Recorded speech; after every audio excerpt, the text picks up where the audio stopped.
Good morning everyone and welcome to another RF crypto video. Today's markets are down by almost 4%. The global crypto market cap is standing at 900 billion and Bitcoin is making its way down to the $20,000 psychological level once again after having made significant gains and breaching the $21,000 mark, although very briefly in the past 2 to 3 days. Ethereum is also inching closer to the $1,000 mark. And we can see that the global crypto market cap is also down 900 billion. And this decrease is associated to the fact that Spain has seen record high inflations.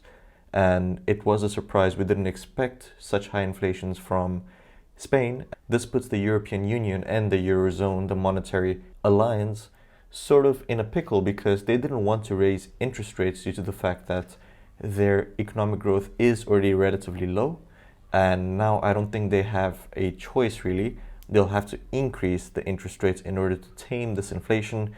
This could bring further pain, even maybe a recession, and these fears have caused money to flow out of the crypto markets and stock markets into safer assets like gold and bonds and notes. So the markets are on a decrease due to this news. Fears have been renewed. We are seeing the entire market bleeding. Obviously 4% Bitcoin, but closer to 10% for Solana and your more altcoins.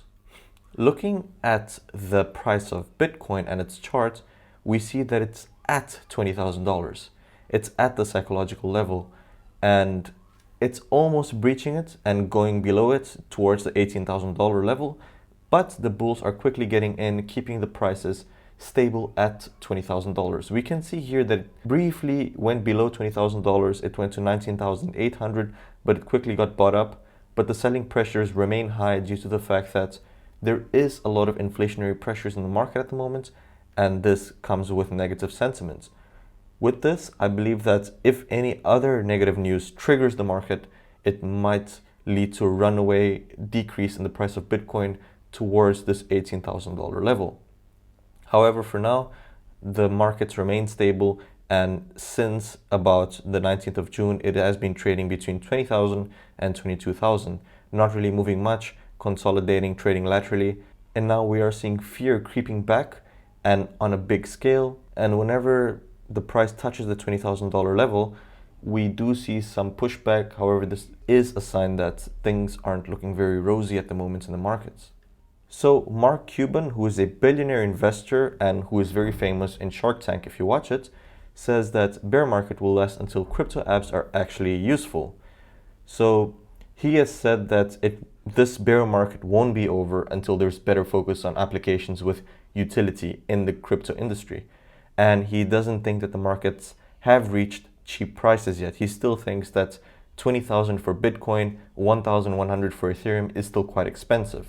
He sort of believes that better focus on applications with utility will pull crypto from its slump, and so many apps are now focused on fintech and collectibles. The launch of a business-focused application would be one of such events that would spark a reversal for the markets. So at the moment, the crypto apps aren't really very useful in a global sense or in a financial sense because they don't have much application. It's mostly staking and platforms to build applications, and these platforms should be used to build applications, such as an example that Mark Cuban used is a decentralized version of QuickBooks, which is an accounting management software. So if things like these start coming into the market, then Cuban predicts that users will rush to adopt these new technologies and these new applications because you have QuickBooks, for example, which is an accounting management software.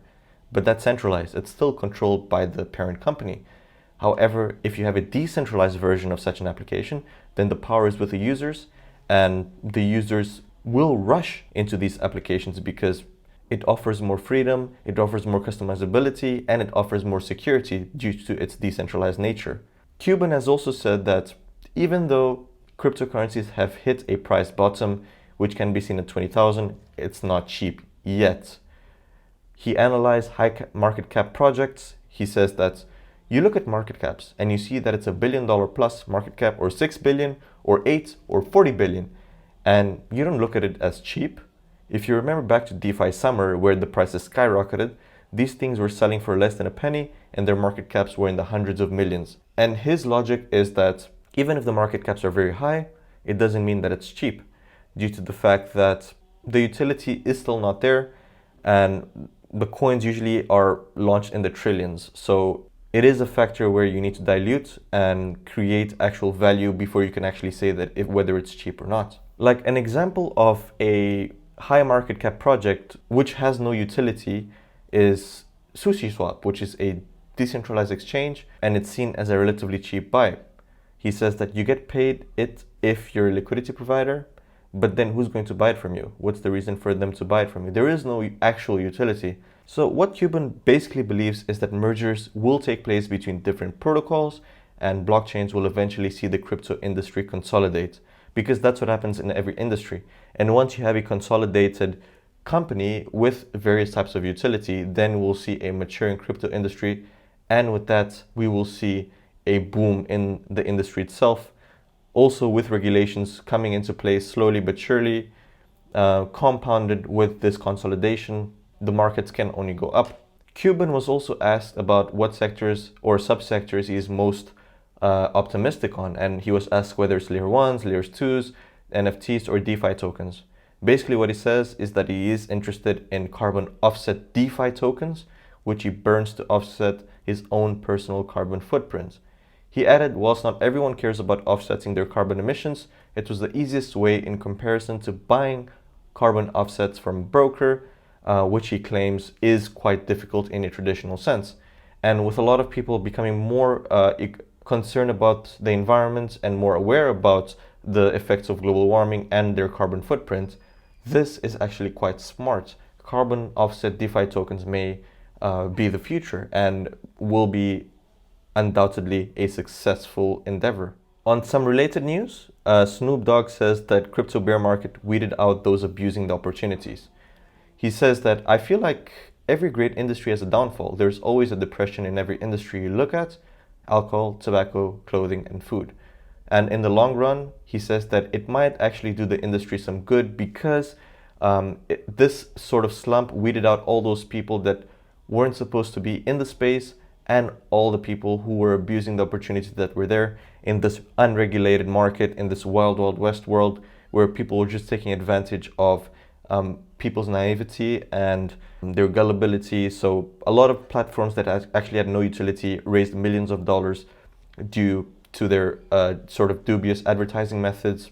And those that don't have utility right now are being weeded out because they have no liquidity, they have no solvency, and people are now realizing that those platforms and those projects are actually useless. So they're divesting in them and putting their money in platforms which are actually useful. And when it comes to music, Snoop Dogg believes that big record labels will inevitably get into Web3 and NFTs because all of them have asked him for advice. And he's probably right, because Warner Music Group, Universal, and other records have explored NFTs, which are unique blockchain tokens that signify ownership of a digital or physical asset. They're going to have to sit at the table and understand that, their catalogs and things that they hold onto are better served on the blockchain than sitting in the catalog collecting cobwebs. And this is obviously better if all those catalogs get sort of translated into the blockchain and the ownership gets transferred to the blockchain, because it's immutable, it's there forever, and it's there for anyone in the public to verify.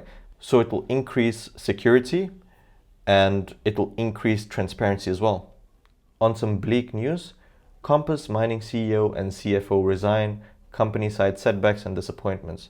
So Bitcoin hardware mining company Compass Mining announced today the resignation of its CEO and co-founder Whitney Gibbs and Chief Finance Officer Jody Fisher. And this is due to the fact that there were allegations that emerged that Compass Mining failed to pay the utility bills at a facility in Maine, which is owned by Dynamics Mining, which provides renewable energy, 100% renewable energy. And on Sunday, the Twitter for Dynamics Mining posted a letter dated June 10th, addressed to Compass Mining, claiming that the company failed to pay its utility bills and monthly hosting fees, which amounted to over $200 million. And they could have easily paid this, and due to the fact that they didn't pay this, these were recognized as multiple setbacks and disappointments that have detracted from an objective of making mining easy and accessible. And that's why the CEO and CFO have resigned. It is quite a setback for such a massive mining company, and 200 million isn't so much for them. I don't understand why they didn't pay it, but there seems to be lingering growth problems and teething pains. Hopefully it gets resolved and they can maximize their mining capabilities. On some market news, stocks fall and bonds rise amid worries about growth. So on Wednesday, stocks dropped on renewed worries about economic growth as monetary policy tightens in much of the world to fight inflation. European equities fell for the first time in 4 days, with sentiment also hurt by China remaining committed to its zero-COVID approach. Even though China has reduced times of quarantine, it's still committed to its zero-COVID approach.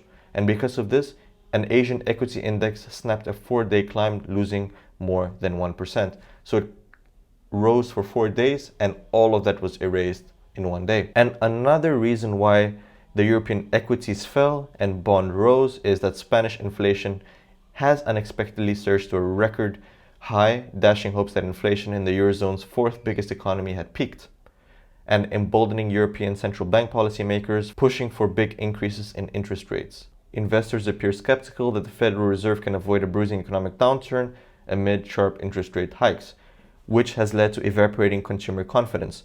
These two things, paired with the high levels of inflation, are pushing the Federal Reserve to increase interest rates at a rapid pace. And because economic growth in the US is already so low, the risk of recession is real, the fear of recession is real, and that's why the markets have reacted by pulling money out of the stock markets and placing it into the bond market. And that's why bonds have risen in the past day. And with that, we come to the end of today's video. Thank you very much for watching. If you enjoyed the video, please leave a like, hit the subscribe button, and share this video with your family and friends. Invest wisely, and cheers.